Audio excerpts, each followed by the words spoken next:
Bom dia a todos. É bom ver todos vocês aqui hoje. Tenho muitas informações para apresentar hoje, então espero que ninguém adormeça enquanto falo e perca alguma parte. Vou começar com mais uma oração. Nosso Pai Celestial, somos gratos pela oportunidade de sermos chamados filhos do Deus Altíssimo. Oro, Senhor, para que recebamos as informações que o Senhor nos dá para nos aproximarmos mais de Ti. Oro e peço que o Teu Espírito Santo esteja sobre mim, e oro pela Tua presença e pelos santos anjos para cercarem esta igreja. E ajude-nos, Senhor, a transmitir sempre a verdade que o Senhor nos deu para vivermos e seguirmos. Em nome de Jesus, amém. Agora, esta mensagem que estou dando hoje é, em parte, uma que tem sido discutida online por várias semanas. Ela incorpora parte de uma mensagem que fiz para outro canal. Mas é uma mensagem contínua que surgiu e tem sido discutida online nas últimas semanas, desde que recebemos o Dr. Conrad Vine para estar conosco. E o sermão dele, Entropia, foi um assunto bem controverso, um tópico debatido por muitas pessoas no Adventismo, com opiniões divididas sobre a questão. Mas, amigos, sejamos claros, nossas opiniões só importam se estiverem de acordo com Deus, certo? A palavra dele é, no fim das contas, a única que realmente importa para nós. Mas há pessoas dizendo coisas que não se alinham realmente com as Escrituras, porque as apresentam como sua opinião e as afirmam como fato. Portanto, a maioria dos adventistas honestos com discernimento concordaria que a apostasia está em nossa igreja, tem aumentado constantemente há anos e hoje nos afeta seriamente. Mas sempre que um vigia ou alguém dá a mensagem de Elias e pede arrependimento e afastamento do pecado, isso sempre encontrará resistência por parte daqueles que não querem ouvir essa mensagem. E hoje não é diferente. Quem prega a mensagem de Elias sempre encontrará resistência. Foi assim em toda a história da igreja e do movimento adventista. Por isso, o Dr. Vine sabia que alguns adventistas não gostariam de uma mensagem que expusesse a apostasia em nosso meio. Mas, como um verdadeiro vigia, ele a transmitiu mesmo assim.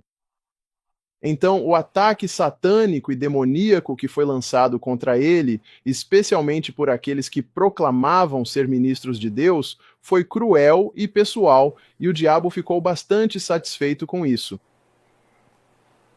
E vamos analisar isso tudo mais a fundo, mas antes, vamos observar com atenção o nosso texto bíblico aqui, em Ezequiel capítulo 33, versículos 6 a 7.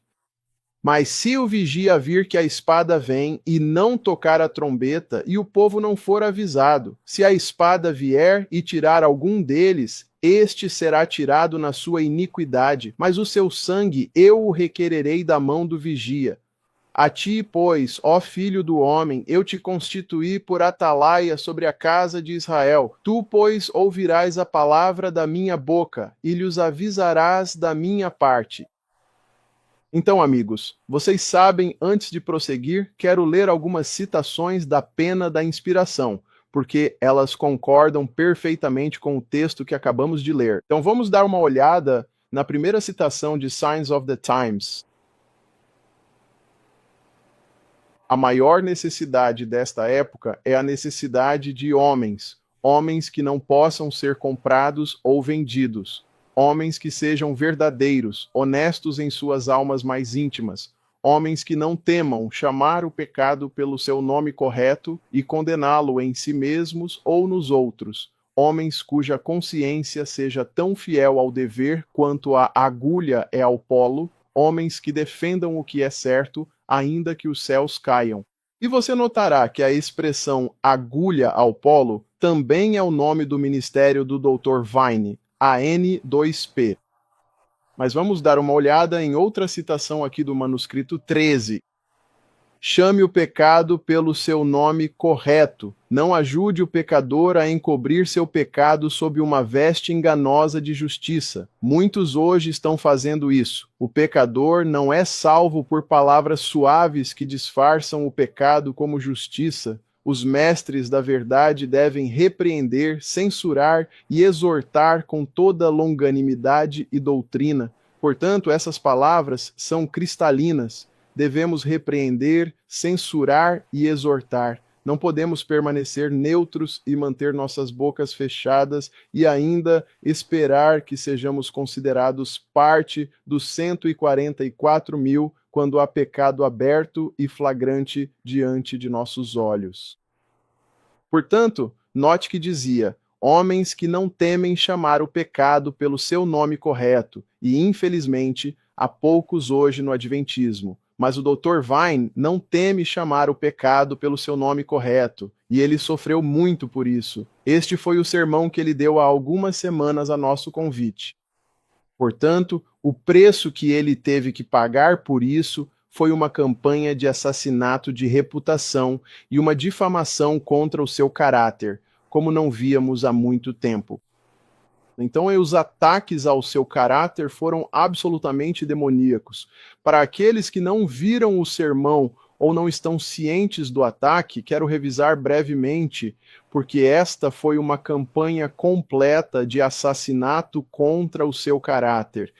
Você tem o direito de discordar de um irmão em Cristo, mas quando tenta assassinar o caráter dele, então você passou dos limites. Você foi longe demais. Então vamos analisar este ataque demoníaco. Quando Conrad Vine deu sua palestra, ele sabia de antemão que o vigia sonolento de poltrona acordaria e lançaria ataques contra ele. Mas não creio que ele tenha percebido o quão feroz esse ataque seria. Ele mesmo disse isso. Na palestra Entropia, ele abordou as incursões do marxismo no adventismo, a influência contínua da ONU nos assuntos da igreja e o avanço do ecumenismo. Ele convocou os adventistas a pararem de apoiar essa apostasia com seus recursos e a usá-los para ajudar aqueles que estão realmente fazendo o trabalho, obreiros fiéis que se sustentam por conta própria. Ora, foi essa declaração que atraiu a ira dos vigias de poltrona, que lançaram um ataque pessoal venenoso e vitriólico contra ele, comparando-o ao próprio Satanás. Eu não vou repetir os detalhes desse ataque horrível hoje.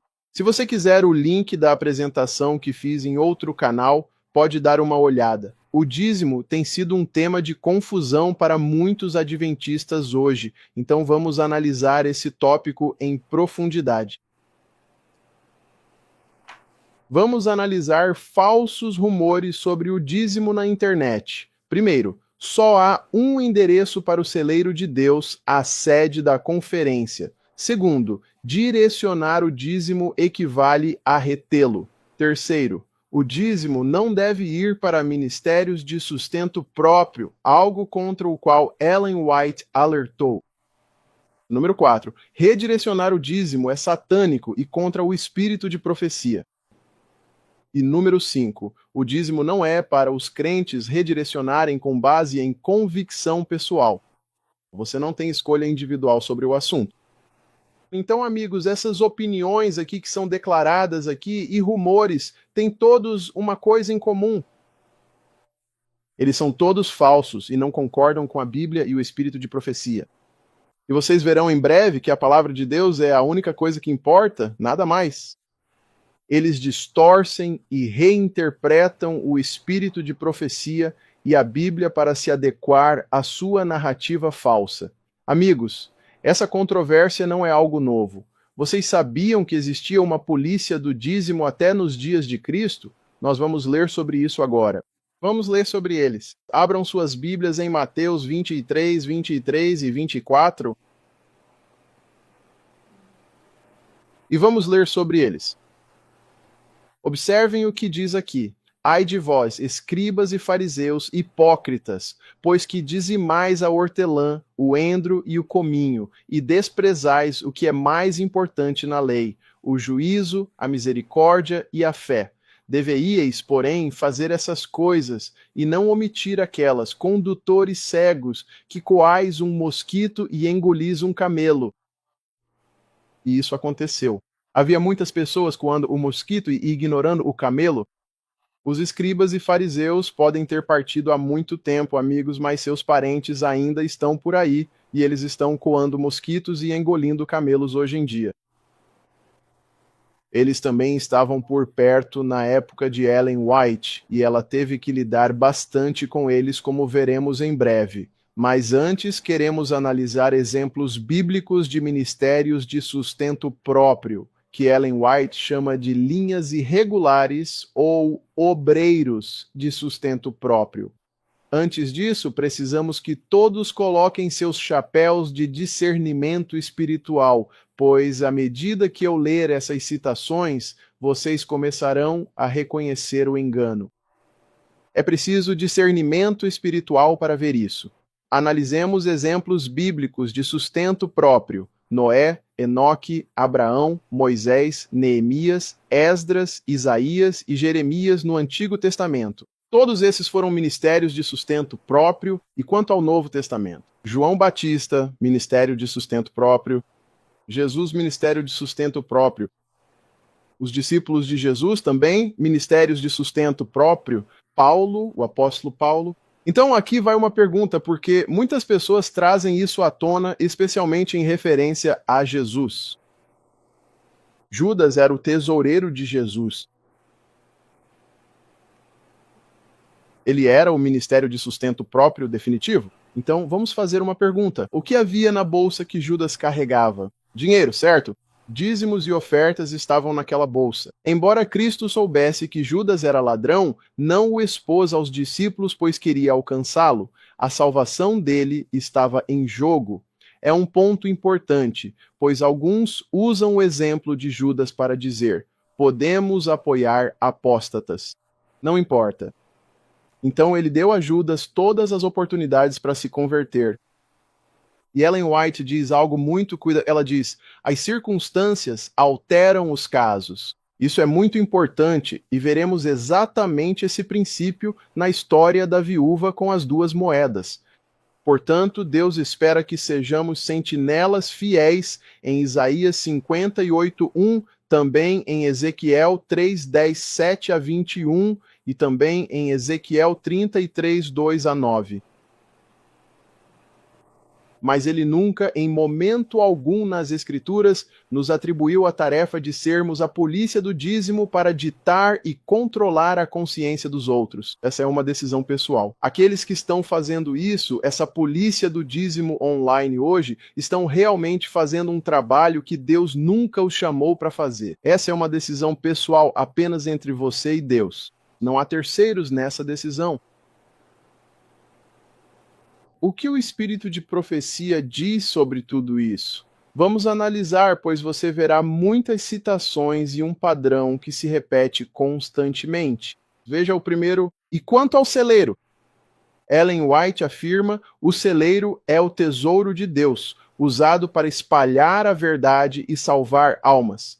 Isso está em Testemunhos, Valmírio 2, página 665, e note: existem apenas 2 lugares para depositar nossos tesouros: no celeiro de Deus ou no de Satanás. Não há terceira opção. Tudo o que não é dedicado ao serviço de Cristo é contado do lado de Satanás e serve para fortalecer a sua causa. Testemunhos para que Igreja, volume 6, página 448. Vejamos mais citações. Ela diz: enviem diretamente para as pessoas. Os caminhos de Deus não devem ser contrariados pelos caminhos dos homens. Há aqueles que têm recursos. Recursos significa dinheiro, e que darão grandes e pequenas quantias. Façam com que esse dinheiro chegue diretamente aos necessitados, a sua parte necessitada da vinha. E observem esta última frase. Ela diz: o Senhor, bem aqui embaixo, não especificou nenhum canal regular através do qual os recursos devam passar. Essas são palavras-chave, mas vamos olhar mais a fundo. Vamos ver outra citação. As diferentes associações foram levadas a olhar para os líderes em Battle Creek, que era a sede da associação na época. sentindo que nenhum movimento importante pode ser feito sem a aprovação deles, certo? Essa tendência tem se tornado mais forte até que é, o quê? Um sério obstáculo ao avanço da obra. Este arranjo nunca deveria ter existido. O Senhor quer que seu povo esteja sob sua jurisdição. O arranjo de que todos os recursos devem passar por Battle Creek e ficar sob o controle de poucos homens naquele lugar é o quê? Uma maneira errada de administrar? Amigos, ela escreveu isso sob a inspiração de Deus. Deus sabe o que é o seu celeiro? Sim, ele sabe.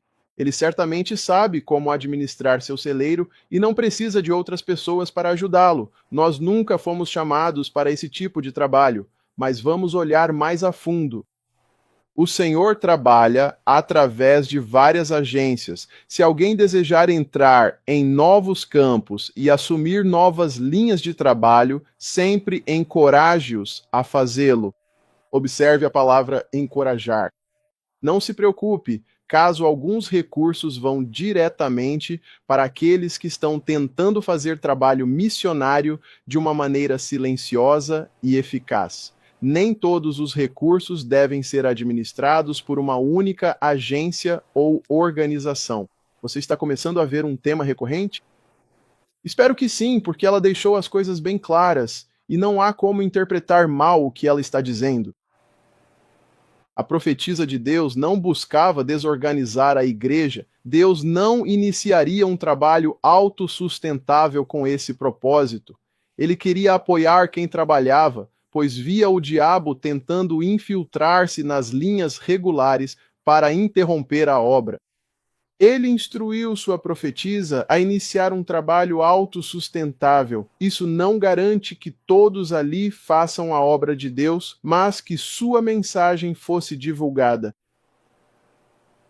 Então ela iniciou o trabalho autossustentável sob a direção do Senhor, e Satanás fazia incursões na igreja porque queria controlar a obra de Deus. Robert J. Klusterholz, ex-vice-presidente da Conferência Geral, admitiu na edição de agosto de 1997 da revista Ministry, páginas 14 a 17, que não há evidência bíblica ou de Ellen White de que a conferência seja o celeiro, o único celeiro. O mundo é o celeiro de Deus. Tudo o que usamos para a sua obra vai para o seu tesouro, e mostraremos isso. Mas em 1904, algo mudou. Antes disso, a vida de Ellen White estava envolvida no trabalho denominacional. Mas repetidamente ela via projetos enviados pelo céu serem arruinados por líderes ou comitês obstinados que afundavam essas oportunidades. Então, o Senhor a direcionou a iniciar a escola Madison. Observe o que diz o manuscrito 802. Quando o meu conselho foi solicitado sobre a escola Madison, eu disse: permaneçam como estão. Há um perigo significativo em estar diretamente vinculado a cada agência de trabalho sob a imposição da conferência. O Senhor não planejou que isso fosse assim. Nós acreditamos nas palavras da profetisa, sim ou não? Nós acreditamos nela. Portanto, ela não queria que todas as agências de trabalho ficassem sob a imposição de alguns homens no topo. E eu quero mostrar algo a vocês. Isto é do Broken Blueprint, porque algumas pessoas podem não estar cientes das circunstâncias que envolveram a escola Madison. Isto é, vou ler algo aqui da série B, número 11, 18 de junho de 1907. Diz o seguinte: o Senhor não estabelece limites para seus obreiros em algumas áreas como os homens costumam estabelecer. Em seu trabalho, os irmãos Megan e Sutherland têm sido impedidos desnecessariamente. Recursos foram retidos deles porque, na organização e gestão da escola Madison, ela não foi colocada sob o controle da conferência. Mas as razões pelas quais esta escola não era de propriedade e controlada pela conferência não foram devidamente consideradas. O Senhor não exige que o trabalho educacional em Madison seja totalmente alterado antes que possa receber o apoio sincero do povo. O trabalho que tem sido feito lá é aprovado por Deus. Observem essas palavras. E ele proíbe que essa linha de trabalho seja interrompida. O Senhor continuará a abençoar e sustentar o trabalho e os obreiros enquanto eles seguirem o seu conselho. Portanto, Deus iria abençoar e sustentar esse trabalho na escola Madison, mas ela estipulou que não poderia ser colocado novamente sob o controle da conferência. Observem, em junho de 1904, ao pedir que comprassem a fazenda Nelson, ela revelou algo surpreendente. Escutem, eles deveriam garantir que o novo projeto nunca ficasse sob controle denominacional. Deixem-me fazer uma pergunta. Ellen White sabia o que era a igreja? Ela certamente sabia. Ela sabia que a igreja consistia em linhas regulares e irregulares. Explicou que deveriam incorporar a propriedade sob a lei estadual como uma corporação sem fins lucrativos. Disse que serviria no conselho administrativo. Isso foi surpreendente, pois em nenhum outro momento Ellen White serviu em um conselho de igreja ou institucional. Ela nunca tinha feito isso antes e nunca fez depois. Tinha sido revelado a ela. Quem revelou isso? Deus. Tinha sido revelado a ela que ela precisaria fazer isso nesta ocasião para demonstrar aos líderes da igreja e aos membros em todos os lugares que não era errado iniciar ministérios independentes.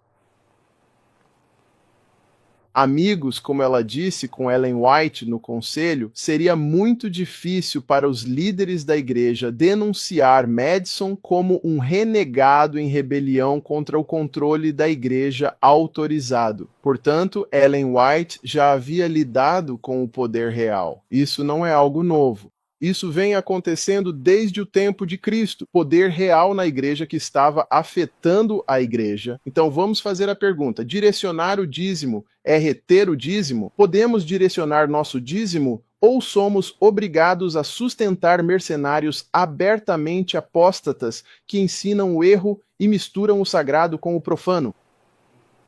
Vamos ver o que a inspiração nos diz sobre isso. Nós somos responsáveis pelo uso ou abuso dos bens do Senhor. Deus chama os homens a investir os talentos confiados para que, quando o mestre vier, receba o que é seu com juros. Carta 19b, 1892. Observe esta próxima citação. Seria o quê? Má política sustentar com o tesouro de Deus aqueles que estragam e prejudicam a sua obra e que estão constantemente rebaixando o padrão do cristianismo. Testemunhos, volume 3, página 553. Estamos começando a notar alguma consistência nessas citações, não estamos? Vamos observar isto. Assim como há AIs para aqueles que pregam a verdade enquanto não são santificados no coração e na vida, também há AIs para aqueles que recebem e mantêm os não santificados em uma posição que eles não podem preencher. Testemunhos, volume 2, página 552. Como você sustenta os não santificados? Com o dízimo. É assim. Portanto, amigos, vocês mantêm ministros apóstatas com seu dízimo. Se você faz isso conscientemente, Deus colocará os pecados deles sobre sua cabeça também. Não pode haver ai se você tem escolha de para onde direcionar seu dízimo. Isso faz sentido? Você tem uma escolha se não tem uma escolha. Então vamos ver mais algumas declarações. Deus não tolerará que usemos o dízimo para a pregação da apostasia. Quem prega na apostasia? Ministros atrás do púlpito sagrado ou qualquer uso diferente do especificado. Existem ais terríveis para aqueles que pregam a verdade, mas não são santificados por ela, e também, observe estas palavras aqui, também para aqueles que consentem em receber e manter, lá está de novo, os não santificados para ministrar a eles em palavra e doutrina. 1 Testemunhos 261 a 262. Estas palavras são confusas para alguém? Isso não é confuso, é? Vamos ver a próxima citação. Deus deseja que os homens tragam os homens para um relacionamento direto e uma relação direta com Ele mesmo. Diz que todo homem foi feito um mordomo de um encargo sagrado. Cada um deve cumprir seu encargo de acordo com a direção do doador. E por cada um, uma conta de sua mordomia deve ser prestada a Deus. Quem é responsável? Nós somos responsáveis por investir esses recursos nós mesmos.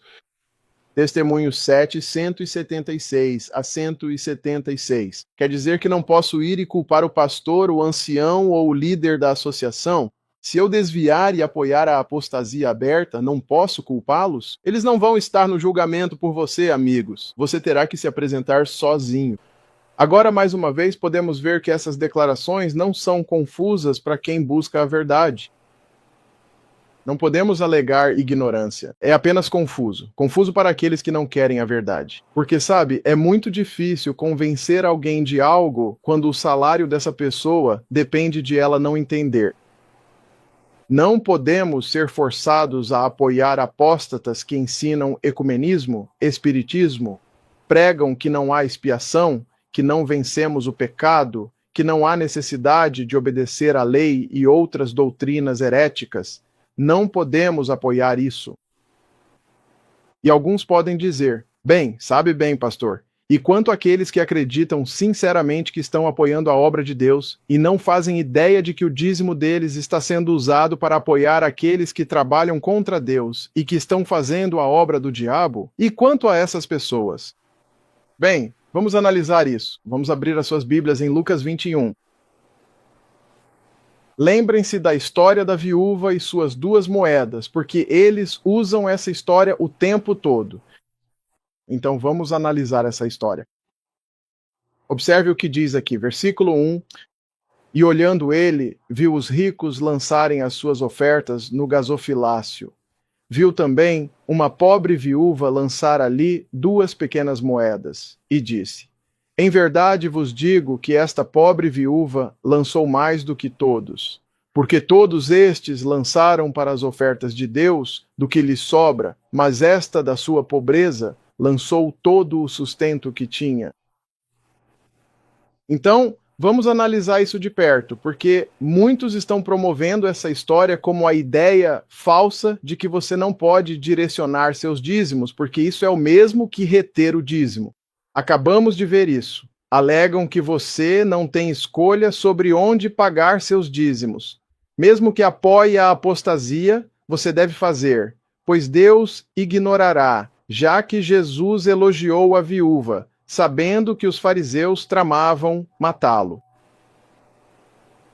Agora lembram-se de quando nosso profeta disse: as circunstâncias alteram os casos? Então este é um desses casos, amigos. Portanto, embora cada um de nós tenha uma responsabilidade individual, cada citação se aplica a certas circunstâncias, certo?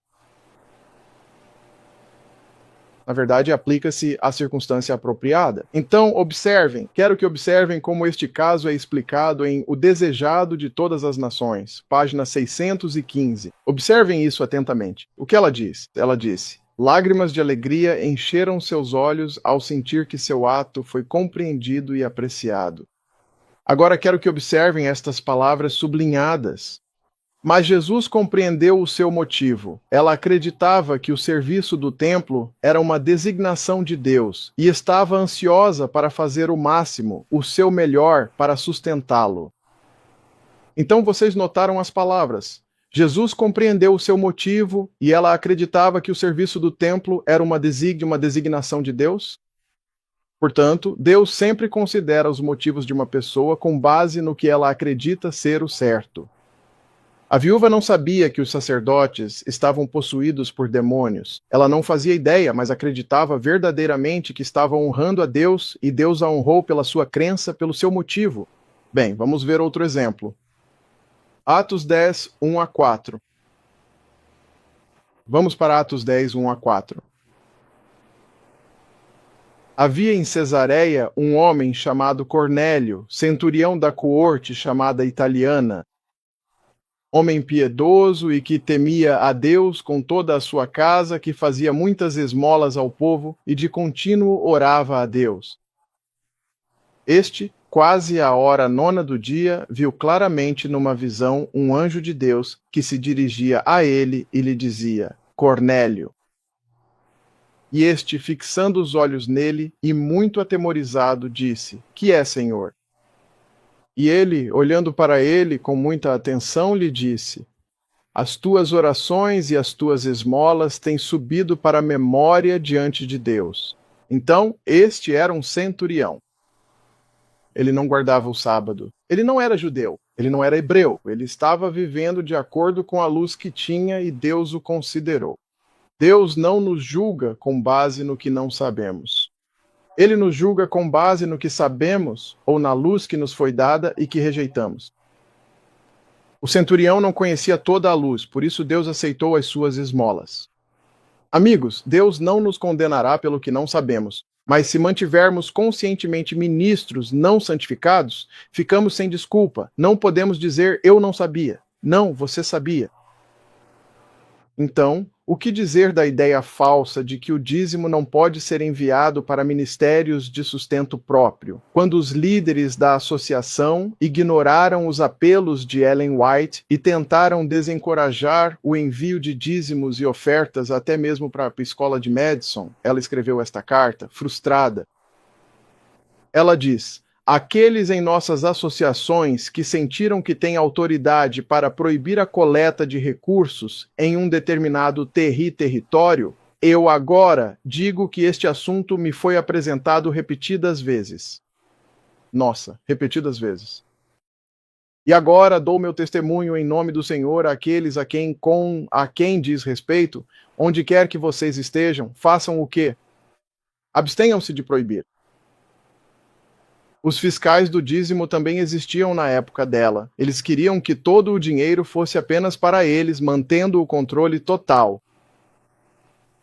Ellen White sabia que os líderes atrapalhavam a obra de Deus, por isso ele a orientou a iniciar um trabalho de autossustento.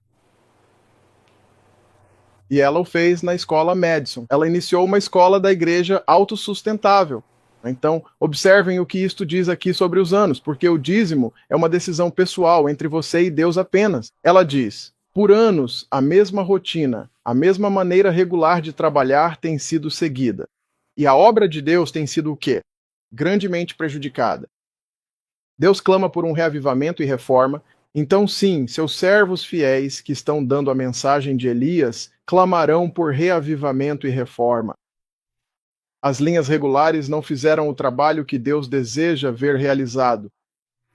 Que o reavivamento e a reforma façam mudanças constantes. Algo foi feito nessa linha, mas que o trabalho não pare por aí. Não, que todo jugo seja quebrado. Que os homens despertem para a consciência de que eles têm uma responsabilidade individual. Carta 60, de 28 de junho. Quantas vezes ela precisa repetir isso? De quantas formas diferentes ela tem que falar para entendermos? Então, vamos ver isso de novo. Ela diz: a demonstração atual é suficiente para provar a todos que têm o verdadeiro espírito missionário que as linhas regulares podem se tornar um fracasso e uma armadilha. Com Deus ajudando o seu povo, o círculo de reis, o poder real que ousou assumir tais responsabilidades, nunca mais exercerá seu poder não santificado nas chamadas linhas regulares.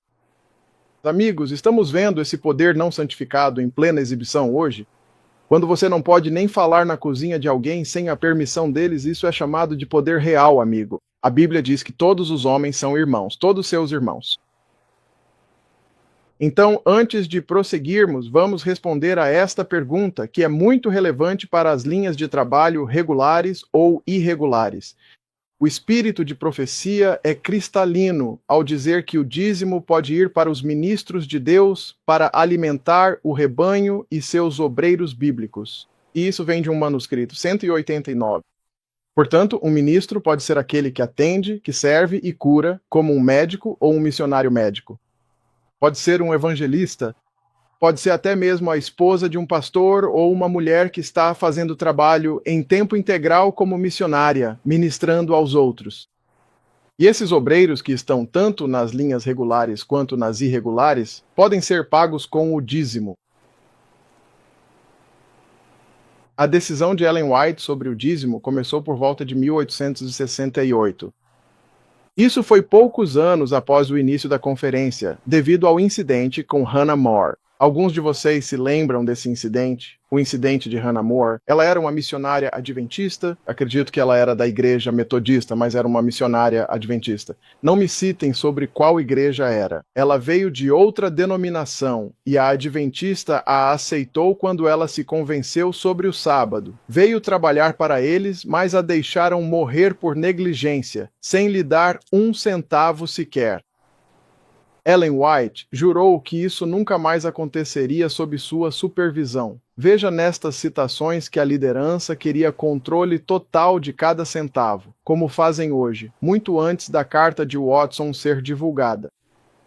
Eles resistiram repetidamente aos seus esforços para apoiar a obra de Deus nas linhas irregulares que ela iniciou.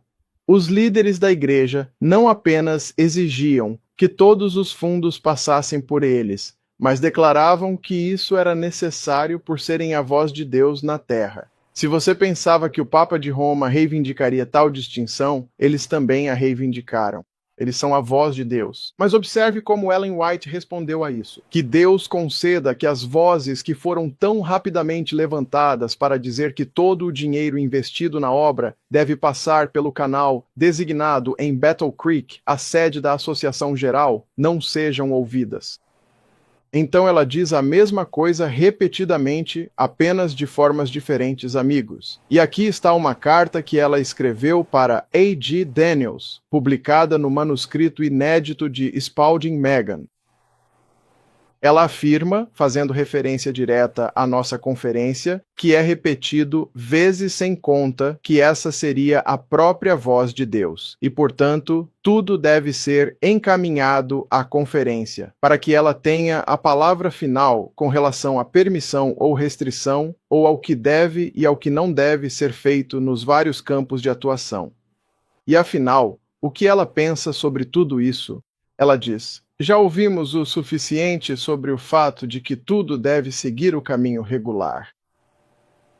Quando observamos que as linhas regulares são alteradas, purificadas e refinadas, e percebemos que o molde sagrado do Deus do céu repousa sobre elas, então torna-se o nosso dever solene estabelecer essas linhas regulares.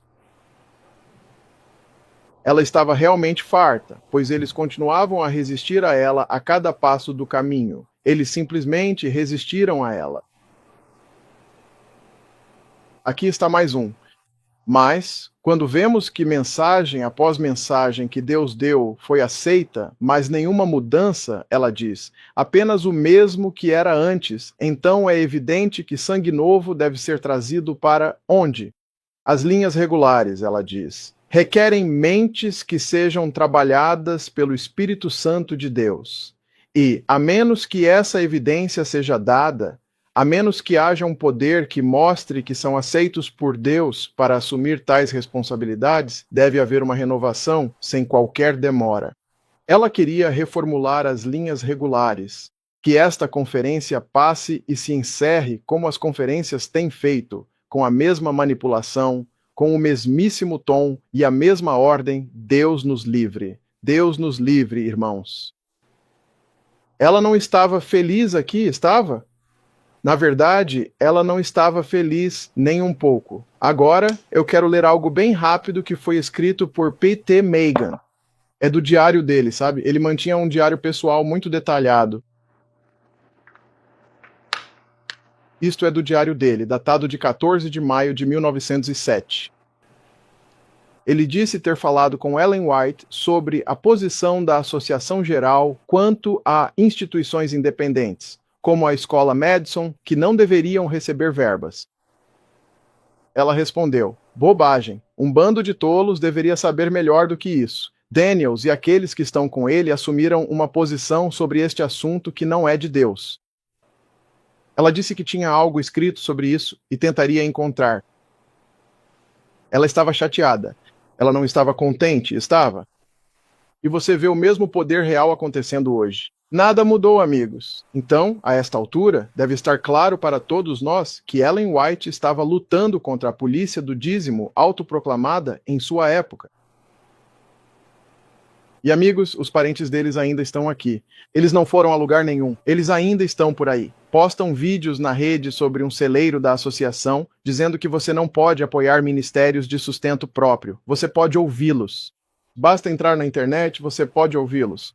Então, o que nossa profetisa disse sobre o celeiro de Deus? Bem, isto é do manuscrito 73, 12 de dezembro de 1900. O quê? O mundo é o celeiro do Senhor. O quê? O mundo, do qual estamos sempre tirando, ele providenciou frutas, grãos e vegetais para o nosso sustento. Por nós, ele faz o sol brilhar e a chuva cair. Toda a família humana, bons e maus, está constantemente tirando do celeiro de Deus, e faz toda a diferença para aqueles tão altamente privilegiados como eles recebem os dons do Senhor e como eles tratam o contrato que o Senhor fez com eles. Ele fez. Quem seus despenseiros? Ele os tornou seus despenseiros, orientando-os a tirar do seu celeiro e então fazer um retorno a ele em dádivas e ofertas para que haja mantimento na minha casa. Então, amigos, Deus administra seu próprio celeiro. Ele não precisa da nossa ajuda. Ele precisa da nossa ajuda para sermos vigias fiéis. Ele não precisa da nossa ajuda para interferir com outros homens e ditar a consciência de outros homens. Ele conta os cabelos da nossa cabeça e ele sabe cada centavo que gastamos. Ele sabe disso. Ele não precisa da nossa ajuda com isso. E, portanto, ele não precisa de nenhum desses policiais do dízimo autoproclamados na internet ou de qualquer outra pessoa para ajudá-lo nesse esforço, amigos, para serem a consciência de outro homem e ditarem a outra pessoa onde eles devem gastar seu dinheiro para fazer a obra do Senhor e onde eles devem frequentar a igreja. Essa é estritamente uma decisão pessoal entre nós e Deus somente. Isso realmente não é da conta deles. Sabe, eu tive várias pessoas que entraram em contato comigo de diferentes estados, como Flórida, Kentucky, Missouri, Washington e até da Califórnia. Foi um alcance impressionante de todo o país. Eles não querem sustentar um mercenário em sua igreja local, porque a pessoa talvez esteja atacando a verdade, fazendo o trabalho do diabo, trazendo a adoração a Baal, promovendo falsa doutrina. Eles não querem apoiar isso. E eles me disseram, eu não quero ir a algum lugar e participar de algo que desonra a Deus. Participar disso. Prefiro ficar em casa e assistir no YouTube a um culto que seja uma bênção para mim. Que direito eu tenho, ou qualquer outra pessoa tem, de dizer, não, você tem que ir lá e apoiá-los de qualquer maneira? Amém. Não, amigos, vocês não têm. Existem mercenários agora mesmo que estão se passando por pastores. O diabo tem agentes infiltrados como pastores na igreja. Percebem? Se não estão cientes da apostasia acontecendo, me perguntem. Tenho 2 links para lhes enviar. Vocês podem ver os seus melhores momentos online, de 30 anos atrás e um de hoje. Está acontecendo. O diabo tem agentes destruindo a obra de Deus. Deveríamos ser forçados a apoiar os agentes dele? Não. Você sabe, eu acabei de receber algumas ligações, não faz muito tempo, recentemente, na verdade, nesta última semana e antes. Esses indivíduos estavam chateados porque, primeiro, essa pessoa estava em uma condição física muito, muito ruim. Isso era uma ameaça à vida, vamos colocar dessa forma. Eles ligaram para o pastor, tudo o que eles queriam que o pastor fizesse era orar. Eles ligaram para ele sem resposta. Eles ligaram para ele uma segunda vez. Bem, sim, eu vou te ligar. Nunca ligou para ele. Nunca ligou para ele. No segundo caso, a mesma coisa. Ela ligou, ela estava passando por uma cirurgia e queria que o pastor orasse.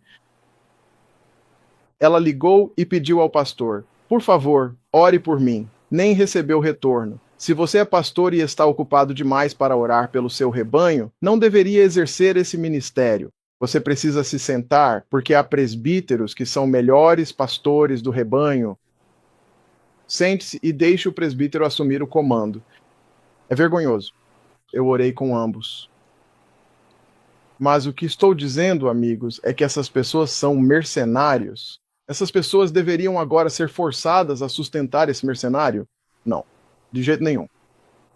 isto é, o desejado de todas as nações 616, 617. Os governantes judeus reconheciam a obrigação do dízimo e isso estava correto, mas eles não deixavam o povo cumprir suas o quê? Próprias convicções de dever. Guias cegos que coais um mosquito e engolis um camelo. Ai de vós, escribas e fariseus hipócritas. Cristo chamou-os de hipócritas. Amigos, nós realmente temos que fazer a obra do Senhor e precisamos garantir que a obra do Senhor seja feita. Porque Deus nos pedirá contas. Ele definitivamente nos pedirá contas. Olhem para isto. Esta é a carta de Watson que alguns dizem ser apenas temporária, mas não é. Não foi para todos. Foi temporário. Ela diz: eu destinei meu dízimo aos casos mais necessitados que conheci. Fui instruída a fazer isso. Quem a instruiu? O Senhor. E como o dinheiro não é retido do tesouro do Senhor, aí está de novo. Não é um assunto que deva ser comentado, pois isso exigirá que eu torne conhecidos estes assuntos, o que não desejo fazer porque não é o melhor. Ela não queria que todos soubessem o que ela estava fazendo, porque é uma decisão pessoal. Deus não quer que todos coloquem o dízimo no mesmo lugar. Ele quer direcionar os dízimos para as partes necessitadas da sua vinha. Deus pode direcioná-lo. Não precisamos fazer esse trabalho. Deus nos direcionará. Basta ir até Ele, orar e pedir sabedoria, e Ele nos mostrará o que fazer. Deus nos dará essa sabedoria. Então você vai notar que o dízimo para um obreiro do Evangelho, fora da conferência, não foi retido do tesouro do Senhor, porque Deus ainda considerou isso como indo para o seu tesouro. Deus não quer que todos coloquem o dinheiro no mesmo lugar. Ele quer que busquemos a Ele. Por isso, precisamos sempre ir a Deus e deixar que Ele nos direcione, e não mais ninguém. Não é para que saibam o que você faz com seus dízimos e ofertas. Vamos ver isso. Veja Mateus. Mateus capítulo 6, versículos 3 e 4. Mateus capítulo 6, versículos 3 e 4. Mas, quando deres esmola, não saiba a tua mão esquerda o que faz a direita, para que seja em secreto, e teu pai, que vê em secreto, te recompensará publicamente. Então, quando te perguntarem, o que você está fazendo com seu dízimo? Não se pode deixar a mão esquerda saber o que a direita faz. Não é da sua conta. É assunto de Deus. Então devemos perguntar: Deus nos dá a liberdade de escolha baseada em nossas convicções? Ou devemos deixar que outros direcionem nosso dízimo e ofertas? O que a inspiração diz sobre isso? Bem, vamos ver. Ela deixou isso claro. Nós percebemos individualmente nossa verdadeira posição de que, como servos contratados de Deus, não devemos negociar nossa mordomia. Isso é bem claro. Temos uma responsabilidade individual perante o universo celestial de administrar o encargo que Deus nos confiou.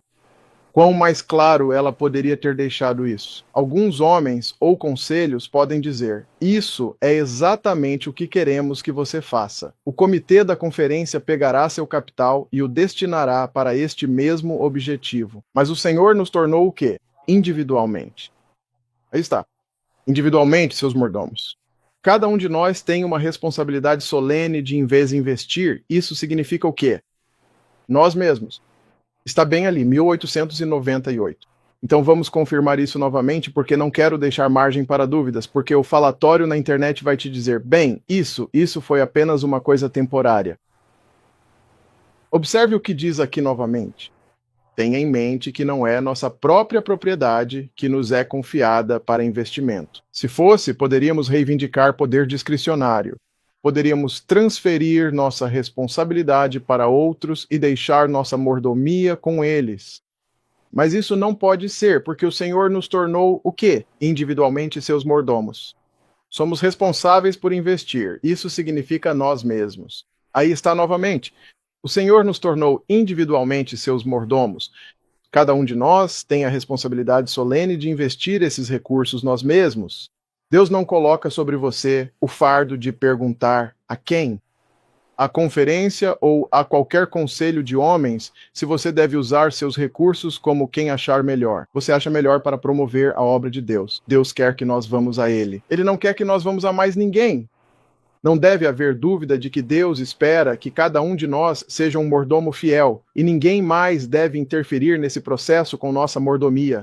Sabe? Temos adventistas que dirigem, muitos adventistas que passam pela sua igreja local para ir a uma igreja que fica mais longe. Alguns frequentam várias igrejas por não serem alimentados na local, ou por terem um pastor apóstata e não consagrado lá.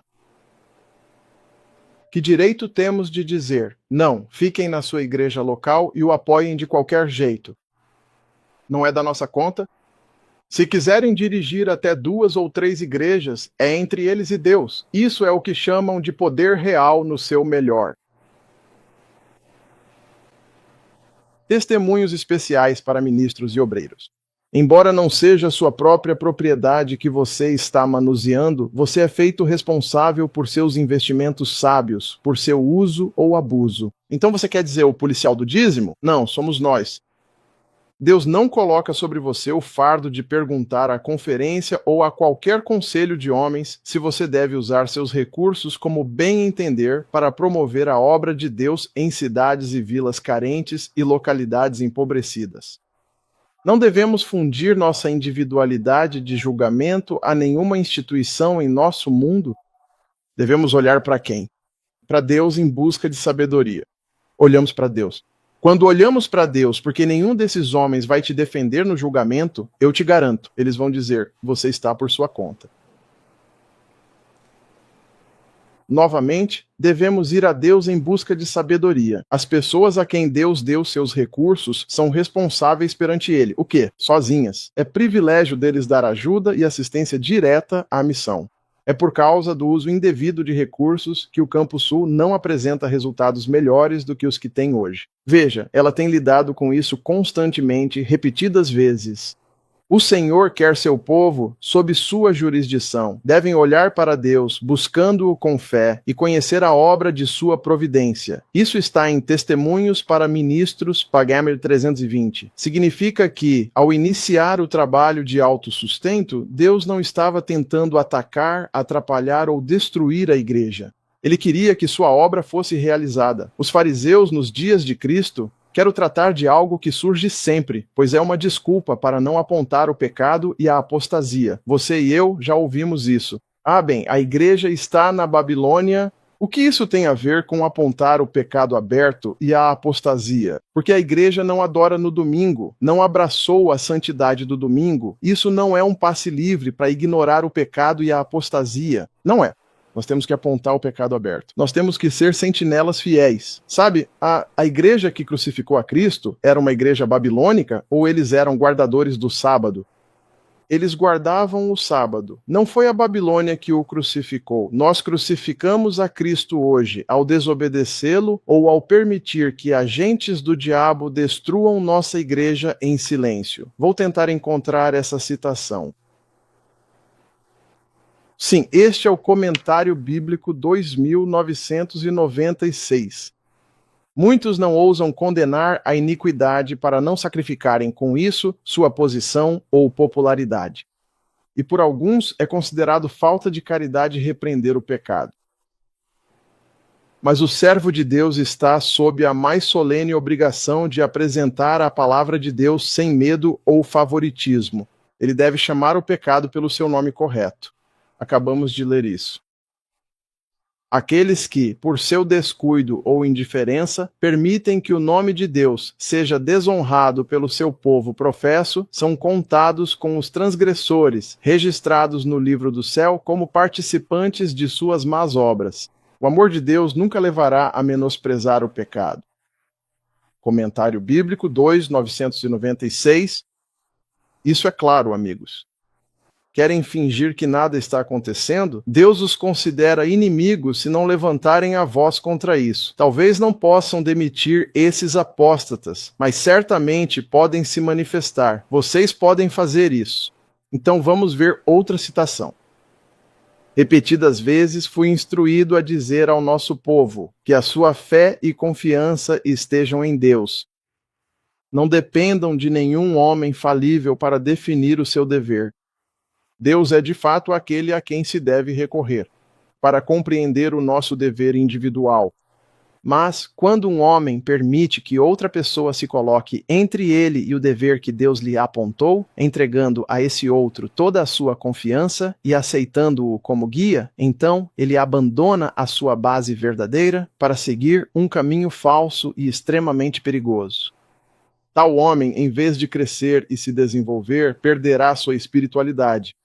Isso significa que não podemos deixar que ninguém interfira no nosso relacionamento com Deus. Ninguém mais deve ser nossa consciência, pois estaremos sozinhos no julgamento, amigos. Portanto, deve ficar claro que precisamos depender apenas de Deus para obter sabedoria e direcionar nossos recursos à sua obra. Se todos fizessem a vontade de Deus, ele direcionaria os recursos. Não precisamos nos preocupar com isso. Não é da nossa conta onde os outros colocam seus dízimos e ofertas. Não é da nossa conta. É da conta de Deus. É estritamente uma decisão pessoal. Portanto, ninguém deve ter permissão para ditar como apoiar a obra do Senhor ou ser nossa consciência. Será que percebemos que muitos adventistas passam de carro por uma igreja local, cujo pastor não alimenta o rebanho? Ele pode estar apenas apresentando palha. Ele poderia estar misturando nova teologia, ecumenismo, espiritismo, rebaixando o espírito de profecia, misturando o sagrado com o profano, inúmeras coisas. As histórias que ouvi, eu nem conseguiria acreditar se não tivesse ouvido. Que direito alguém tem de dizer a eles que eles têm que sustentar um apóstata não santificado no púlpito? Eles não precisam. Deus nos diz o oposto. Devemos guardar zelosamente as avenidas da alma. Não precisamos comparecer a cultos a Baal. Se é adoração a Baal, não precisamos comparecer. Guardem o que vemos e ouvimos. Vocês viram todas as citações hoje? Nós temos uma escolha, amigos. Perguntas que chegam de todo o país indicam que há igrejas fazendo o trabalho do diabo. Não precisamos apoiar tais igrejas com nossos recursos. É por isso que essas pessoas preferem ficar em casa e assistir a um sermão ou culto que seja agradável a Deus e uma bênção. Um senhor me disse: eu não vou desperdiçar meu sábado com essa tolice. Quem tem o direito de dizer-lhe o que fazer? Quem de nós ousaria dizer o contrário? Estamos no tempo do sacudimento, amigos. O espírito de profecia diz que é o testemunho direto que causa o sacudimento na igreja, não o dízimo, nem onde o colocamos. Isso é um testemunho direto, certo? E nós não queremos apoiar esses caras que estão explorando o rebanho. Não, nós não vamos apoiá-los. Se sabemos que eles estão explorando o rebanho, Deus não vai esperar que você apoie esse homem. Então, o que é que causa o sacudimento? Aqui está. Perguntei o significado do sacudimento que eu tinha visto. Foi-me mostrado que seria causado pelo testemunho direto invocado pelo conselho da testemunha verdadeira aos laodiceanos. Este testemunho direto, alguns não suportarão. Não, eles não gostam disso. Eles não gostam do testemunho direto. Eles vão se levantar contra isso, certo? Eles se levantaram contra isso. Eles não queriam ouvir isso. E isso causará um sacudimento entre o povo de Deus. Vamos ver outra citação aqui. Amigos, alguns de nós perdemos o ponto principal da entropia do sermão e usamos o dízimo para evitar a questão muito maior da apostasia que está causando problemas e rebelião na igreja que estamos enfrentando hoje. Portanto, os servos de Deus são obrigados a pregar a verdade e repreender o pecado aberto na igreja. É a mensagem de Elias que somos obrigados a dar. E qualquer coisa menos que isso, estaremos do lado do adversário das almas. Mais alguns slides e encerraremos. O grande conflito. Em todas as gerações, Deus enviou seus servos para repreender o pecado tanto no mundo quanto na igreja. Mas as pessoas desejam que coisas suaves lhes sejam ditas, e a verdade pura e sem verniz não é aceitável, não é agradável aos seus ouvidos. Eles não querem aceitar isso. De Our Father Cares é quando os descrentes lançam desprezo sobre a palavra de Deus que os fiéis Calebes são chamados. É então que eles permanecerão firmes no posto do dever, sem ostentação e sem se desviar por causa de reprovação. Os espiões descrentes estavam prontos para destruir Caleb.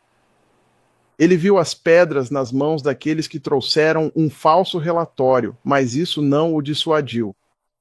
Ele tinha uma mensagem. Ele a proclamaria. O mesmo Espírito será manifestado hoje por aqueles que são fiéis a Deus. Então, algumas dessas pessoas vão querer apedrejar você quando você pregar a verdade.